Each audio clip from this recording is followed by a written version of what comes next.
Now, would you like to hear some hot sounds that I have recorded? Absolutely.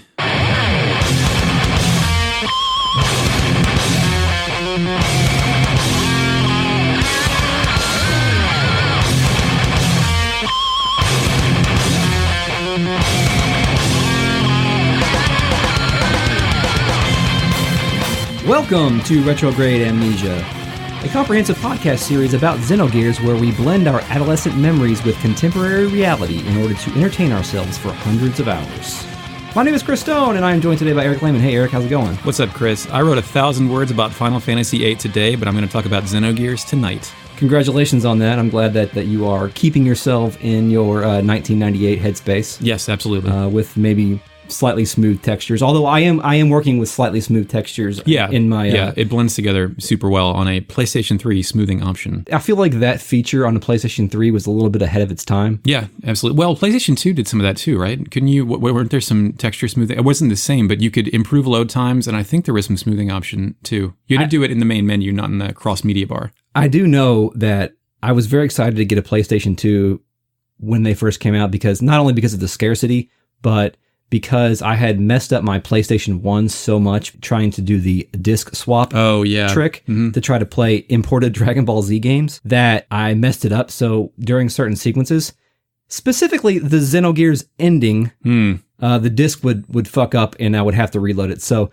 I have seen the Xenogears ending twice because of some disc skipping issues that happened back in the day because I'm an idiot. I mean, those things broke anyway. My PlayStation had to operate upside down. Yeah, I did all that good stuff. We last left off with our heroes, ? Heroes? Playable characters. I consider Faye's a hero. A hero.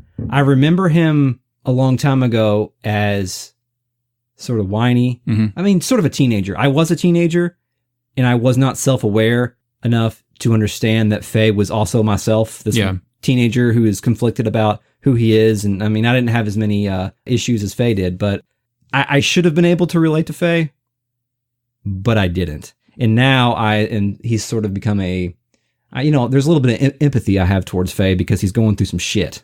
I really feel like we collectively dropped the ball by not identifying with the JRPG characters when we were the age of every JRPG character. No, it's like, you can't identify with Squall until you're 36 years old. Happy birthday, by the way. Oh, tomorrow. Tomorrow's your birthday. Yeah.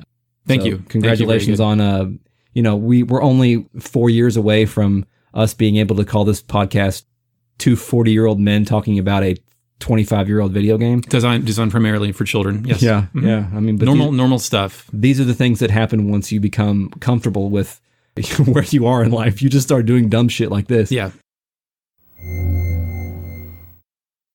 We left off with Faye and Bart. They had emerged from the stalactite cave after battling the Calamity, and they've been picked up by the crew of the Yggdrasil. Which is this the first time it actually plays the Yggdrasil music? I love the Yggdrasil music.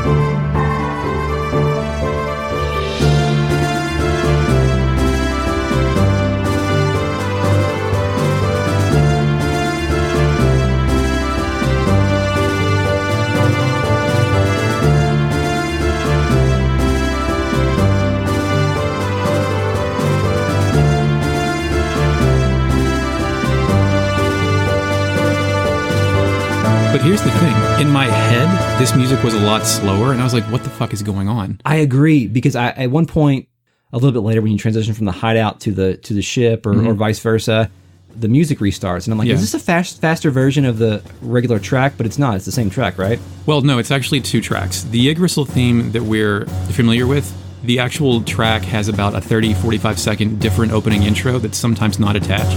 In addition to that, there's a separate slower track that a flute is blended in with.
So there's multiple Yggdrasil versions, which caused our memory crisis earlier.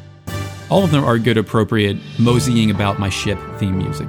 You know, we've talked about where does the Xenogears overworld music rank amongst its contemporaries. I think another sidebar podcast we should do is the ranking of songs that play while I'm milling about my shit. Yeah. Because there's a lot of good ones out there. World map music, flight music, all kinds of like driving a car music, battle music. We've never actually talked about the battle theme here either. We should do that at some point. We did define the reference of Yggdrasil last podcast, but I think that was it was a guess. It was a guess, and I have confirmed that via Wikipedia. The Yggdrasil is an immense mythical tree that plays a central role in Norse cosmology, where it connects the 9 worlds. I think the 9 worlds has something to do with like Asgard and Thor and Spider-Man. I don't know. No, like Spider-Man's part of Norse mythology. Yeah. But too bad Sony bought it. Yeah. I mean, goddamn it, Sony.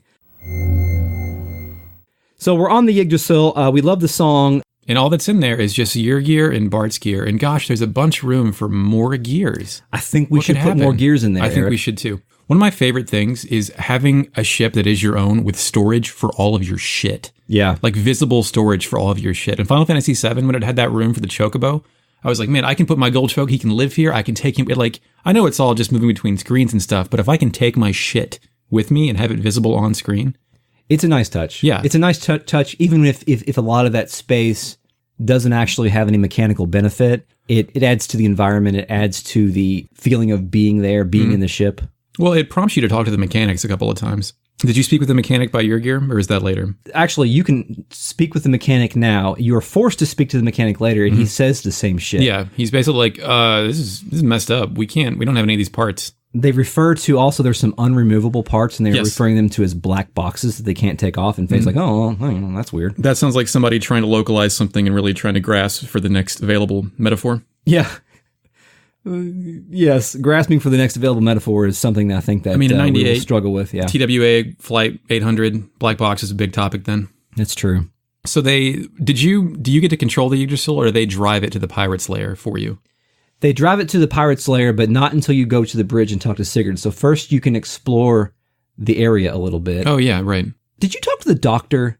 Because she's upset that there's no torsos to slice or something. Yeah, she's pretty into her job. You can check out your weight and you can check out Bart's weight. And then if you try, there's a third category that's just a bunch of question marks. And if you choose that, she's like, there's nobody there, you idiot. What are you trying to do? I'm surprised she doesn't ask your blood type, because that's like a major... Like, whenever you look at stats for characters in Japanese role-playing games, or any Japanese game, it lists blood type. I first became aware of that during Street Fighter 2 characters. Yeah. She just checks your weight. And this game does have a weird relationship with weight. Like, if you drink beer later, it says you've gained weight. You talk to her about your weight. Something heals you, but doesn't give you HP, but removes your weight. There's like a weird weight subplot in this game. I've never engaged with the weight subplot. The weight subplot? No, not entirely. I mean, if you just want to pound beer and see what happens. Well, that's a life subplot. Yeah. Speaking of this logically, you enter out of the gear hangar, and then on your right is an empty room with a toy stuffed penguin on a bed. And then the next room is the nurse's office. And then to the left of that is the bunkhouse. The bunkhouses are nice because there's one here and there's one in the pirate's lair, and they're very lived-in spaces. There's a lot of people. There's people hanging out in the beds. You can platform across the bunk beds, the quadruple bunk beds. There's one dude in the bunkhouse that has a Mary card collection, and there's girly posters all over his bunk wall. Oh, wow. I missed that. I'm anxious to figure out what the Mary cards are, or if that's ever addressed again. There's also a dude hanging out front that talks about how they planted this tree when Bart was born, and it's growing along with him. In the ship? Yeah. Cool. It's like a potted plant. It's like a ficus or something. And talks about how that's growing along with Bart. And I think this is the first time that I noticed that someone referred to Bart as the young master. Yeah, young master is like a granted title. And the whole area of the ship, people are just referring to Bart as the young master or the master. And so you're getting the sense that there's something special about Bart other than him just respect. But do you get some irony there? Because when you first got to the Yggdrasil, Sigurd basically pulled him away by his ear after he started shooting his mouth off. Yeah, I mean, I think that might be a brotherly thing here. Okay. You know, he maybe is his keeper or his attendant. Hold on, Chris. Are you suggesting the guy that looks exactly like him might be related to him? Is that a spoiler? It's possible. There is some implication here, and I'm drawing that without Citan explicitly telling me. Right, which he will soon, I'm sure. Yeah. There's a good sense of people treating Bart with a level of respect, and not just because his name or his position or his title demands the respect, but because they truly respect him. Like, people actually seem to like Bart. And I wasn't getting that vibe when we were alone with Bart before, because he had this very Vegeta thing going on where he's like, I'm going to beat you. I'm not going to let you win, Kakarot. I'm going to beat you eventually. We're going to work together now. But once you get here, you don't get the sense of this prideful prince, no pun intended. You don't get the sense of the prideful prince archetype. You get the sense of Bart is kind of he's their leader, but he's their dude. Yeah. It's not thought of as he's beaten them down with his leadership, but that he has such charisma that you can't help but like him despite some rash, boneheaded decisions. Did you explore the engine room here? There's some dudes in there that tell you a little bit about the history between Bart and Sigurd. Is that downstairs later on?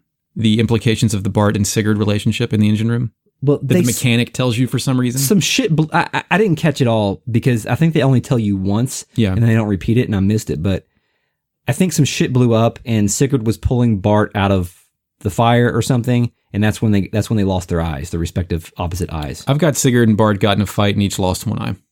Oh, in a fight. Okay. I mean, that's what I wrote down. God knows. But either Sigurd and Bart got in a fight or some shit blew up or both. I can believe either. Like, with my brother, we never ever had a physical altercation, but I have two cousins that routinely beat the shit out of each other and also love each other very much. So it's, weird. Let me say for the record that I'm the father of twin boys, so yes, I get it. Yeah, Super Smash Brothers. Right. Yes. So before the engine room upstairs, before Old Mason was in the control room, did you talk to Old Mason about Bart? And about why Old Mason has to be a bartender?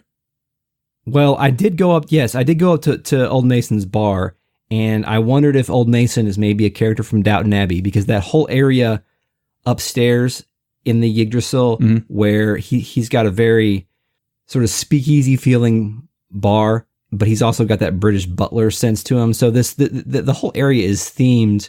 I mean, it's a sci-fi desert ship, but also it has this sense of 18th century Europe. Yeah. In it. But yeah, I did talk to him. But what does he say to us? He said he thinks Bart has too many shitty friends. So he made himself education master and made that gun room nice. It's called the gun room, his entire area. He made it outfitted like there's some nobility in there to try to instill a sense of proper decorum in Bart. But he also said that costs him a lot of money of his own personal funds for some reason, so he has to sell drinks in the gun room.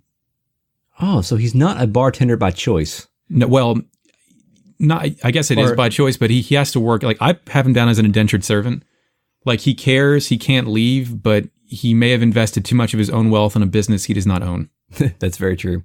Yeah, Mason's quite interesting. And he actually does sell us shit, too. You can go buy items from him, Yeah, you can buy some Aquasols. I don't think he sells gear parts. That might be somebody else. Yeah, I think there's another area for that at the hideout, maybe. Well, the general vibe of the bridge and of the crew all together, they're all quite peppy. Mm-hmm. They're all, I don't want to call them a ragtag bunch because they've got this fucking awesome ship. Yeah. And they are serious pirates. They're not jokey pirates that, only grab a few things off some vagrants and travelers. They're attacking military targets. So they're serious dudes. Yeah. If you have a hover ship in the Bronze Age, you're sufficiently advanced. Yes. And in fact, one dude in the engine says, this ship uses innumerable effect wings to pulverize sand and wade through it. Absolutely. Which I don't know really what that means, but I love that description of the Yggdrasil. It's just pulverizing sand. I'm just saying, everybody on board is legit because nobody's wearing a fucking uniform. Yeah, that's true. It's a wear what you want to work type interface, except for Sigurd, who's always well dressed, and Old Mason, who looks like he's holding his hands behind his back with his ruffly collar. Well, you can talk to a bunch of people at the bridge, and they all seem to have tell you something about the operation of the ship. One guy even lets you look at the world map inside of the ship, and it lists places that you've already been, which is kind of nice. Including Citan's house, which is on their giant fucking map of the thing. This is an important location. This Citan, who we thought was just some hermit who had equipment for weddings and restored old machines and knew a little bit of martial arts. Yeah. But he's important enough to be on a goddamn map. I mean, it's a map of all the places that you, the player, have been to, so you can kind of explain it away that way. But come on. I choose to perceive this as a Citan's house is important to the crew. Yeah. But that's probably not actually the case. So the best thing you can on the bridge is meet your new portrait character who we referenced in the previous episode. You can listen to hot sounds with Franz, the dolphin man. Franz is terrific. Again, he's emblematic of the underlying level of charm in this game that we all seem to have forgotten because of all the religious and all the grand scheming that goes on in this game. Franz is the lead of this. If I were to recruit a cast of secondary fun characters from this game, one would be Franz and 1A would be Big Joe. Yeah. Those guys really tie in the world to make it feel believable is not the right word, but to make it feel full. Yeah. They ran out the edges. If Arc System Works was to make a Xenogears fighting game, Franz and Big Joe would definitely be in there. They would absolutely be in it, and Franz would have plenty of hot sounds to listen to. And this is just this is essentially like a Sonic 2 random sound check, right? Yeah, absolutely. It is definitely where you go to sample the sound test of all the scratchy sound effects used throughout the game. Franz has the entire library he'll play for you. So when Franz offered you the opportunity to play some hot sounds, how many times in this playthrough how many times did you engage? I do 5 sounds minimum each time I visit the bridge. Okay, I went about 3 or 4, I think, and I had a good time with it. Yeah, there's like menu select noise, rock smash noise, sound I don't recognize yet noise, gun noise. He's got it all, man. Full library. He knows what you need. He only plays the good parts too. Parts you like. He's wonderful. Yeah. I love you, Franz, if you're listening. So we talked to Sigurd and we're off, right? Yeah. As far as I know, they drive it to the pirate lair. We zoom out to the world map and we don't have control of the Yggdrasil at this point, but we are on the world map. We are hearing emotion or emotions. Is it emotion or emotions? I found multiple sources that say each. Oh, well, we are hearing the overworld theme and we are enjoying that. Arrive at Bart's lair. Yeah, it's we get there with some good ass docking animations. Mm-hmm. I was just gonna say, if you look at the live track list from the Xenogears live concert, it's all different names. Like Night of Fire is called Burning Night. Stuff like that, based on different interpretations. Is that a translation thing or? The only set list I saw on the Blu-ray apparently said that was it. So after we dock, there are some orphans. I don't know if they're orphans, but they're kids, and they seem to be really happy to see Bart. So we are again getting another indication that Bart is a well-liked dude. And they ask what he brought them, and he gives them the thing from Jurassic Park. Oh yeah, the mosquito in the amber. Yeah, some kind of fossil, something of that nature. So if you want to go down the rabbit hole of Jurassic Park being a spin-off of Xenogears, then I will listen to you. Yeah, the fossil record there in 10,000 years has come amazingly far. Yes, that's true. Must have some kind of advanced dinosaur decay. But yeah, Bart, he is the leader. He's the most elaborately dressed. He has the prettiest hair, and he has a big, cool red robot he rides around in. And he's got presents for you when you come. Man, like when I was a kid, I'd go to hockey games, and when the players would walk out, sometimes they'd toss you the puck. Yeah, I had that happen too. Oh, did you get a puck? Yeah. Oh man, they always miss me. I was Louisville jealous. Icehawks, I got it. Ice one Hawks, time. man. Yeah. Nice. That happened to me once, and that memory is vivid for me. Yeah, dude. I specifically remember the dude reaching over the glass, and I think I was with my uncle, and he grabbed it and gave it to me, and I probably still have it somewhere. That's around awesome here. as shit, man. I'm highly envious of you from 25 years ago. Well, you can be highly envious of me from 20 years ago when I was playing this fucking video game. Ugh. So we, at that point, old Mason invites us to tea time. Oh, what a lovely tea party. But we have not, but before we do that, Citan goes with him, and Faye is afforded the opportunity to roam Bart's lair for a little bit and talk to people. So before tea time, any observations of Bart's lair? It feels a lot like the Yggdrasil. There's not a lot of difference. No, he's got his room that basically says, my room, nobody can come in. But if you go in there, you can steal a whip to just give to him later. Yeah. Which is kind of weird. It's an empty gesture. It's all pretty boilerplate stuff. His room has some unique assets in it. There's that hallway. You can actually leave, can't you, and go back out to the world? Yeah, you can. And then if you want to level up Faye by himself, but I was like, this is probably pointless. So I went back in. There's few opportunities to properly level up in this game at this point. There's a room with a bunch of operators. And this is the room you go to later, so maybe we can talk about this a little bit after the tea time part. But when you talk to those operator dudes, one of them says that 12 years ago, Sigurd fled Ave with the young master. Yes. And then the other operator says, I wonder if Margie is all right. Yeah, it's the first reference they make to Margie, and there might be some problems there. It's also another stack of computers in the middle of the desert when people are out there with prospecting tools. What's the power source here? Do we understand the power source of Gears? Other than, are we just assuming fossil fuels? Yeah, I'm assuming fossil fuel on that. It made sense why that was the Ranker drive. The worm had a move called Big Slurp. So I imagine, the fuel is liquid, whatever it is. Yeah. I'm gonna go ahead and assume gasoline because they didn't think that hard, and gasoline powers all of our engines. Maybe it's diesel. Who can say? If you want to hear some hot sounds that I have recorded, check out my new album, Big Slurp. Big Slurp, coming in 2020. At that point, we go to tea time with old Mason up in this in the cafe area. Mm-hmm. We learned that old Mason has telekinesis because he hovers the tea things in front of you and then pours them. Yeah, it's definitely not an abstraction for graphics that weren't up to the challenge. I got a kick out of that myself. Yeah. And, we could describe this section as Mason's tea time, but I am going to describe it as Mason's info dump. Okay, yeah. That is what happens here. Well, but doesn't he say, he calls himself an old senile fool who talks too much, but then just dumps immediately? He first starts talking about the royal palace. Yeah. And Citan asks if Bart is connected to the Fatima dynasty, which Citan had no indication of that, but he just asked that flat out. Hoping that he can goad the information out of him to maybe inform Faye a little bit without telling Faye that he knows all about this shit. Citan knows. He already knows Bart's identity at this point. Yes. I think. Citan knows everything. We are to assume at this point that Citan does know Always everything. assume Citan knows what's happening. And he's not telling anybody. He's kind of a fuckface. But Mason is like, hey, I don't know what you're talking about, dude. I just have this proper English accent and act like I'm from royalty. I've never been to a palace. He plays dumb, and then he walks away, and then he turns around, and he's like, well, now I'm going to come clean. Yeah, he's like, well, since you asked. So he immediately backtracks and is like, yeah, Bart is of the Fatima. Is it Fatima or Fatima? I mean, I assume this is a reference to when a bunch of children saw God in Portugal in the 1920s. The Fatima miracle. Are you familiar with that? Oh, their miracle of Fatima is that? Yeah, did we talk about that in school? Yes, that was a major thing in my Catholic upbringing. We had to watch movies and stuff like that about it, where the sun danced. It was like either a mass hallucination by a bunch of people, or God was revealed through as a blinking sun, or the Virgin Mary's on your pancakes. Yeah, and that pancake is on eBay. Yeah, absolutely. That's how I make my millions. But either way, I would be curious. We should have researched if the word Fatima was used in any other context other than this town. Other than that, I mean, maybe Bart has some Spanish influences too. I don't know.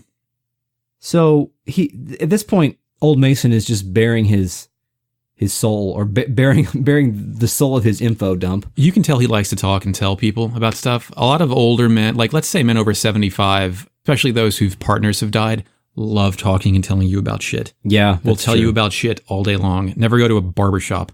I sort of love that a little bit. I do too, until they start repeating themselves.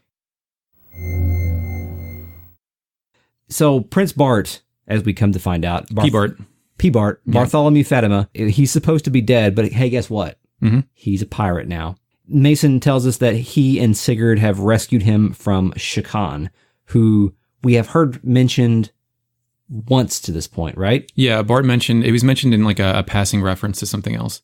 And so I think we are to derive from this point that Citan usurped the power of the Fatima family and now controls Ave. Is that our? Yeah. I see him as currently being in control of Ave after Edbart IV, Edbart 4, died of an illness 12 years ago, which matches up with the time Bart, apparently Old Mason, left the palace.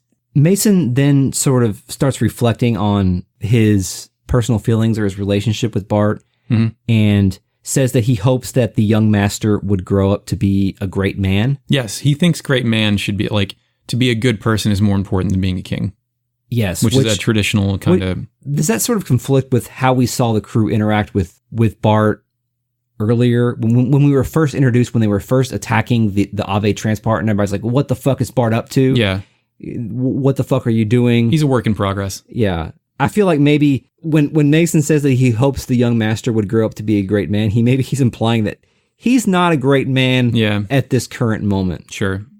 But I think either Citan or Faye, when he says that, he's like, oh, that's, so nice that you're more focused on his well-being than his pursuit of the throne. Then Mason also has no, we're going to do the throne thing as well. But also it'd be nice if he was a good man. It's actually Citan, because Faye is deathly silent for this whole conversation until the very end. Yeah, that makes sense. He probably learned what Ave was in this conversation. I think Faye at this point is still reeling from the fact that he blacked out and did sick combos on the Calamity. On the giant robot. Yeah, he's still, and there's a lot going on, and he's not far off from having the conversation with Groff and everything. So he's just deathly silent. It's been a long day. He's not even he's not even in a state of curiosity. He's not even wondering what's going on with the situation. He's just there. Is this the same day that he left Dazzle? Yeah, it's got to be, because there's been no... Or was the Groff thing at night? The Groff thing was at night, so he hasn't slept in 47 hours. Yeah, all right. Mason's tea is an advanced stimulant that re-energized him. Yeah, and Citan's like, so you want to restore him to the throne, but also you're a pirate. Mm-hmm. That's those things are in conflict. Well, did you see how they justified it? Yes, then he goes on to justify it to say they've resorted to piracy because they need power. Mm-hmm. They don't have the power to excavate gears, etc., because the ethos controls that. So they've got to fuck up the military targets and take things and get power, and they want to. We sort of get the sense that Bart's entire pirate crew is trying to somehow tip the scales of the civil war between Ave and Kislev, right, and then use that to their advantage. They position themselves as a third party to balance the power between Ave and Kislev, which I don't buy for a second, because they're definitely aligned, at least geographically, toward Ave. And two, every low-level hustler thinks they're a balance of power to some market that needs their drugs, weapons, or otherworldly goods. And Mason does say, after sort of revealing all these plans and whatnot, he says, "I'm sorry if it sounds rather self-righteous." And I'm like, yeah, yes, Mason, it does sound rather self-righteous, what you're up to here, but I can respect it. Yeah, it's where you keep your mouth shut, because technically you're also their prisoner right now. So we know they have plans, but they are not enacting their plans to take back the throne, right, because Miss Margie is imprisoned. And who is Margie? What is her relationship to these characters? Well, of course, Citan's first quip back is, "Oh, Margie, is she the great mother of Nissan?" Mother of Nissan. What the hell is Nissan? I don't know. But then we start talking about the Fatima Jasper. Can you please help me with the Fatima Jasper? Mm-hmm. What is it? I think it's like a pendant. Bart has half. Margie has half. It points to... Oh, like don't they reference it as like the treasure or something like that? Yeah. Some ambiguous term. But only Bart and Margie know exactly what it is. They both have their halves of the Fatima Jasper, but they know what it is. It's said to show where the great treasure is located. So one can assume they have the only functioning compass on the Ignis continent. Somewhere in the middle of this conversation, Faye indicates that he's not thirsty. That's the first time he says anything. Mm-hmm. And then... Dude, they're having this high-level lore conversation, and Faye's like, I don't want anything else to drink. And now Bart's here, and he's like, what are we talking about, you guys? And what's up, y'all? And they're like, well, we're trying to figure out if the great treasure is a gear. Yeah, slightly before Bart bumped in, I have a note that says, they say that Sigurd is responsible for all the advanced tech in the pirate Lair tech room. Like, that's all stuff that he acquired somehow. Well, we know that Sigurd's been up to some shit because he knows Citan. He knows Citan's real name is Huga. Mm-hmm. And Citan definitely had a combination gyrocopter crabwalker. So these guys... And knows everything. Yeah. They're fucking with some scientific discoveries that they're not letting the common riffraff have. Yes. And at that point, we are invited to the planning room because Bart's got some more shit to share with us. Yeah, Bart has his own lore dump that he's about to give to us. Now we're in the planning room with our newly minted friend, Bartholomew Fatima. And he's going to show us his cool floor user interface. Mm-hmm. He's very excited about his disco floor. I don't know why he needs this UI. I mean, but this is ripped from other sci-fi, and anime and whatnot. That where you need to, when you need to show off a map. It's kind of like the scene in maybe the first Star Wars where they're planning the attack on the Death Star, and there's that three. It's not necessarily on the floor, but there's a render of the Death Star. Yeah. Can I do you one better? It's like in Ninja Turtles 3 when the Japanese samurai time travel and they show them hockey on a television. That's your fuck up for watching that movie, by the way. But yeah, it's, they've got Faye, the hick from Lahan, and it's, hey man, look at this. You didn't know electricity existed yesterday. Check this shit out. Yeah, check out these ancient paintings of ancient giants, by the way, because Bart is showing Citan and Faye all of these ancient paintings that show a sort of truce between a human and a giant. Yeah, they forged a pact. And Citan is like, well, why doesn't the Ethos have this? Because they have everything. And Bart's like, well, my dad had it. Yeah. They haven't gotten their grimy mitts on this yet. You know how it's not a perfect analogy, but how Britain has a bunch of artifacts from other cultures they refuse to give back.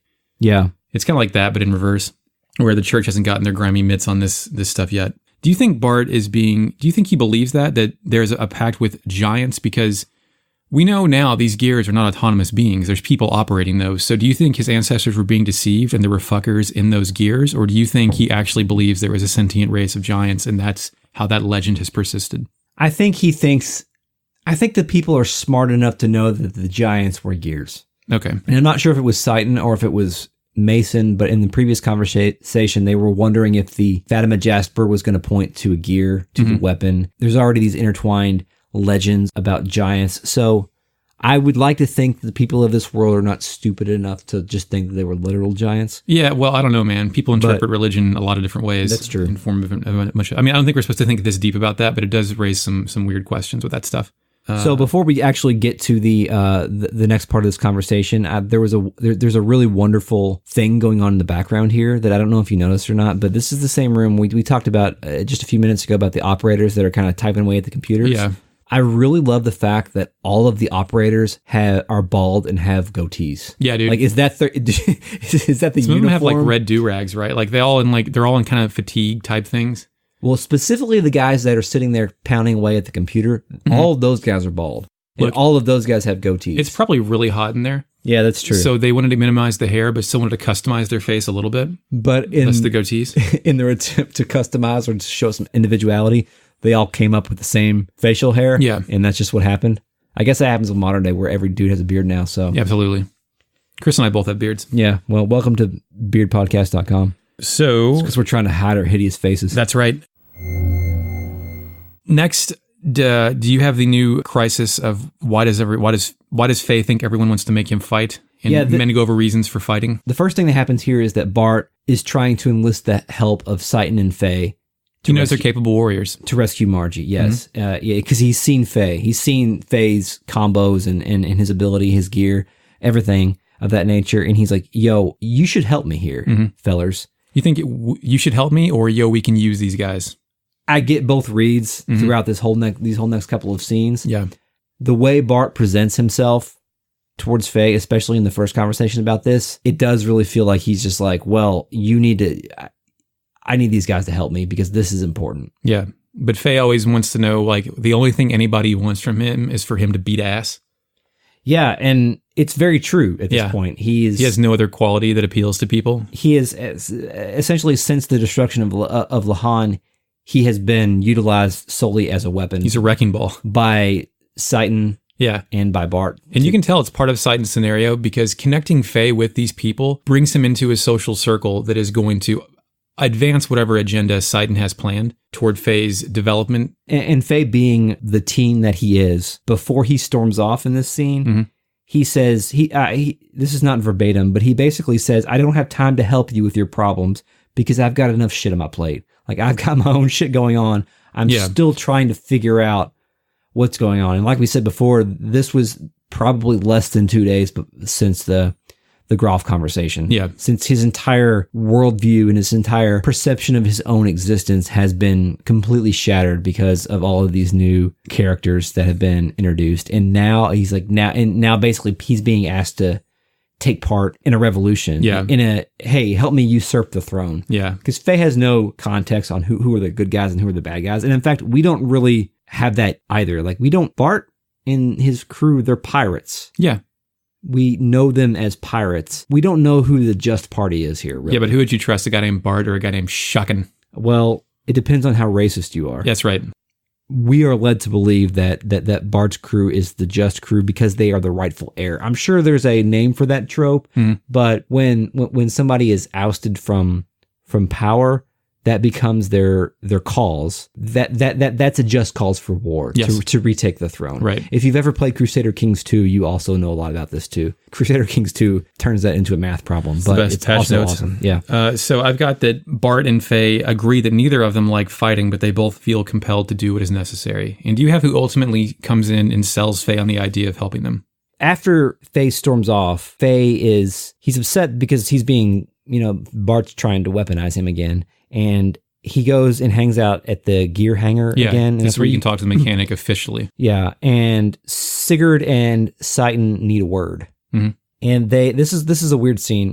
Do you have any notes on this scene where they drag him and they're watching Bart stare off into the void? Mm-hmm. So not Bart, Sigurd and Citan. Yeah, Bart is staring off into the void, and he's dissociating. He's dissociating, and there's text on the screen, but it's not in the box. It's not in the text bubble. Mm-hmm. Seemingly talking to his dead father, and he's talking about how he feels that Faye is a kindred spirit, and Faye is like him. And I don't actually see the connection of how Bart thinks that Faye is like him. Yeah. It's sort of a vulnerable moment for Bart where he's like, shit, I finally found the dude that I think can help me do this damn thing, but he's not willing to do it. Yeah. And I'm assuming that he's speaking out loud, just speaking off into the void, because why else would Sigurd and Citan pull him off to the side and say, hey, look at this motherfucker. We need to help him because this is important, and this is important because of all this shit he's spouting off into the void. It's go time, man. We know you need a couple personal days off to get your head straight, but we don't have that kind of time.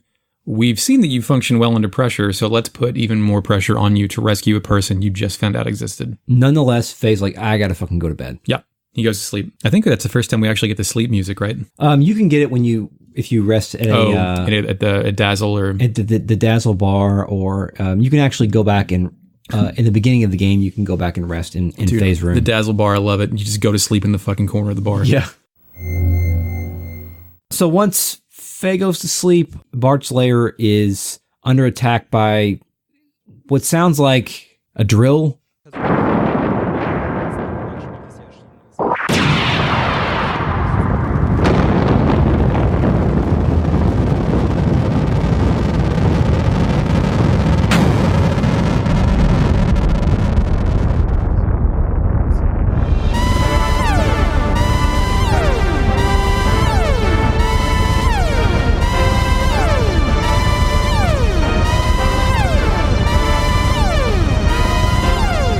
We meet a procession of 5 brand new portrait characters. Chris, Yes. do you have their names? Yes, I have their names because when this started popping up, I had no recollection of this scene whatsoever. Me neither. I thought the next part of the game was Faye waking up being like, okay, I'm going to help you guys. Let's go to Ave and do the damn thing. Instead, there's a bunch of drilling noises. There's a shifting perspectives, and there's a bunch of portraits. It's quiet too. Of this group. They all have different color hair. They all have very different color schemes. They all have very different sort of personas. And we have you squad motherfuckers.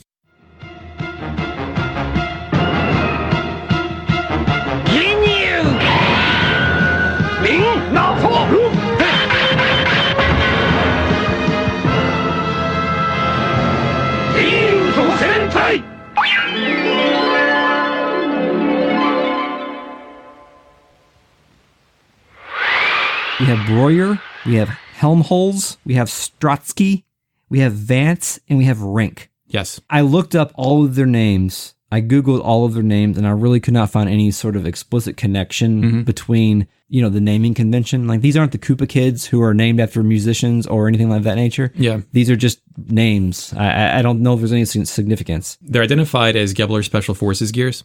Do you, in your head, whenever you meet someone from Gebler, I think I picked this up from Star Wars, but I always interpret whatever it is they're saying with a British accent. Yeah, I think so. So when they like kind of brutal, I mean, I don't have their exact dialogue, but they kind of like hem and haw about how easy it was to infiltrate this place and about where the shit is they're supposed to collect. An alarm is raised on the Yggdrasil, which for the characters there, like what an alarm means is you see all the sprites running around at 2x speed.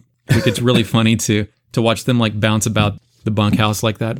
And our next scenario is getting the fucking gear, Faye, despite still being pretty upset about being called the Slayer of God by Balthazar. The talented, reluctant hero always has to get in the giant robot. And, of course, he does not get in the giant robot at this time. No, he kind of... Doesn't he say, I'm not doing this? Yeah. Yeah. The impression I got from the way that Citan's sprite was handled here was he just kind of stared at him and he was like, all right, whatever. And he just left. He went, like, if that's how you want to act, we got this by ourselves, I guess. So Bart has already gotten in his gear, and we are. Bart. No, there's no hesitation there. He knows it's his shit that is being invaded. And so you have a battle against one of the Sword Knight. I think is the first gear that you fight. Yes. And it's Bart and 2 random ass pirate gears versus the sword knight. And you control the random ass gears, which is unique in this game. It's pretty standard battle, though. I don't think there's anything special about this. I don't know that it's possible to lose at least the first battle. You are fighting these dudes that were just introduced, but they're in pretty... I mean, their gears are unique and singular, but they're not very imposing. The design here is not super inspired. Like, if you read the names of all four... Before the boss, I think there's 4 gears that we face, and if you read the names of them, you kind of get the gist of what they are. It's Sword Knight, Aegis Knight, Wand Knight, and Claw Knight. Yeah. So it's just varying fighting styles and weapons. But this is the standard JRPG trope of a boss onslaught, where you fight one battle, then you fight another battle, and you fight another battle, and there's not many opportunities to heal because you cannot heal gears. That's true. And this is also the first time we see Citan pilot the gear. Yeah, dude. Citan gets a gear called Heimdall. Mason expresses trepidation, but Sigurd's like, no, he's got this. Yeah, Citan quips that it's been 5 years that he last fought, and the crew's like, This Heimdall, this is not fully restored yet, dude, but I think it's Sigurd is like, he's going to be fine. Yeah. He's going to be all right. Yeah. He's like, Citan kind of trails off about, it's been 5 years. I couldn't possibly, but then he's, like everything else, very good at it. At some point, we are also introduced to a new concept where Citan says that they must be using that stuff. Yeah. And then for one moment, you are wondering, well, what is that stuff? But then you press X on the controller and it scrolls to the next thing and he says, they are using the drive. Yes. And I can think back to our youth. We used to have lots of jokes about the drive. Like if somebody drank like 3 Mountain Dews, you're like, oh, that guy's on the drive. You would get the drive. Which is, I mean, the drive is essentially a combat drug. Yeah, it is an M- word. It says drive whenever they reference it. But yeah, we made jokes about that. After Citan beats the shit out of Broyer, he assumes they're all on that stuff. Yep. Do you have the catalyst for Faye entering the fight? Yeah, he shows up like heroes do to save some kids that are about to be fucked up by Vance a gear. is about to murder some children. Yes, and I don't think highly of Vance. No. He's not just a military. He's not there to perform his military duties. He is there to fuck some shit up. You have to make villains do advanced level villain shit in order to properly hate them and motivate our hero to fight against them. So what better way than to take the younglings out? Yes, and Faye appears to have harnessed some resolve here. But he also seems like he might be on the brink of, going on one again. Yeah. That's good. But he doesn't. He doesn't. Yeah. He's pretty stable in this battle. And then our 3 protagonists at this point are united for one singular boss battle against a kind of a strange gear. I don't know who's piloting this gear. His name's Sharpiel? Sparpiel? Shapriel?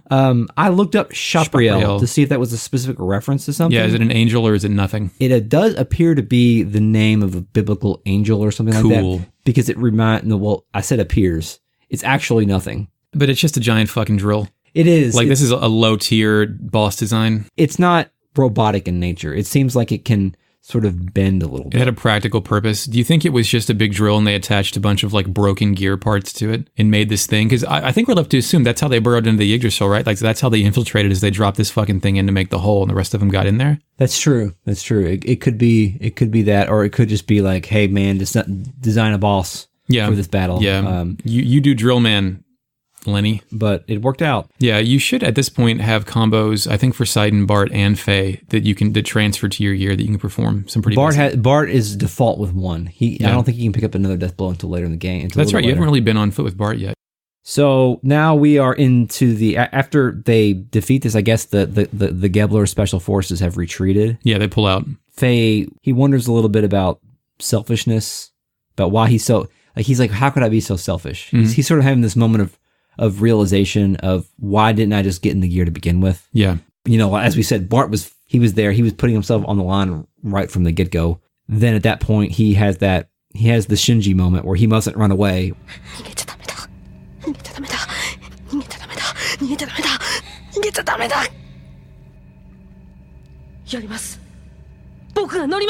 Then he's like, okay, I'm going to help you with your mission, and then along the way, I hope I can find out, a little bit about who I am. Self-discovery. Or whatever. And then Bart says, before we go, let's say goodbye to the women. Which that is something that you say in a video game. Yeah. Sometimes when you want to imply that Bart is going to go have a little enjoyment for himself, I guess. Isn't he 17? He might be. The instruction manual's right over there if you want to look up his age, by the way, or blood type. Again, we talked for an hour about a section of the video game that you actually play for about 15 minutes. For less than the time? Yeah, I don't know if that's good or bad, but we're getting it out. We are getting it out, and there's a lot of, we're still getting a lot of information about the world around us. We've been introduced to this whole other conflict, and in this case, Bart is driving. Yeah, he's driving the plot this time.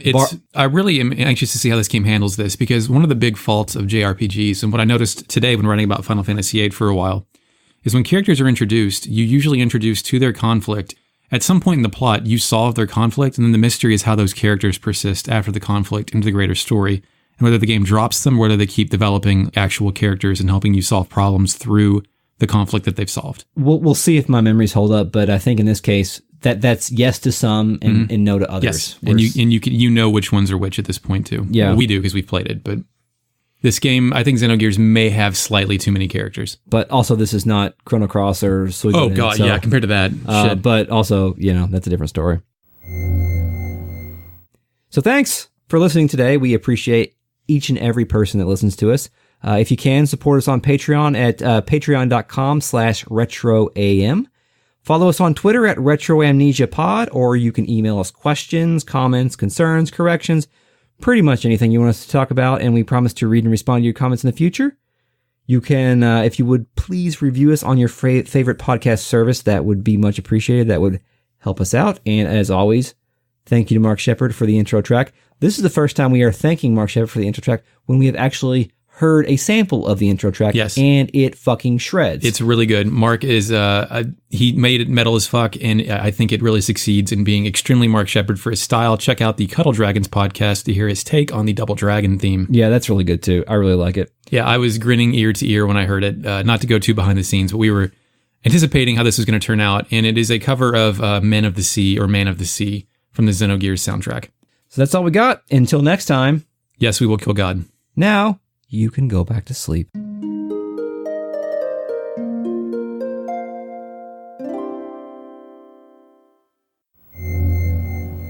Yesterday, I read Fox in Socks in its entirety, and I feel like... The fuck is that? In my bones. Andy's got presents for you when you come? Initializing fake net.